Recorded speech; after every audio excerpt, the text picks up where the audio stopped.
Now, it's no secret that America's war on drugs has been a miserable failure since its inception and implementation in the early 1970s. But what's even worse is that this so-called war was started as a ploy to systematically lock up minorities and anti-war citizens during Vietnam.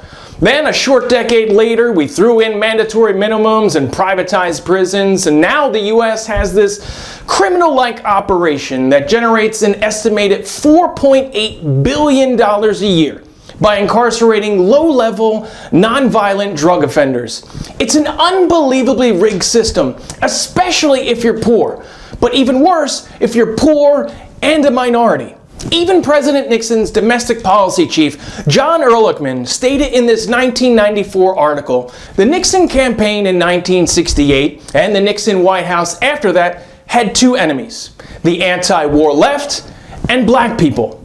We knew we couldn't make it illegal to be either against the war or black, but by getting the public to associate the hippies with marijuana and blacks with heroin, and then criminalizing both heavily, we could disrupt those communities. We could arrest their leaders, raid their homes, break up their meetings, and vilify them night after night on the evening news.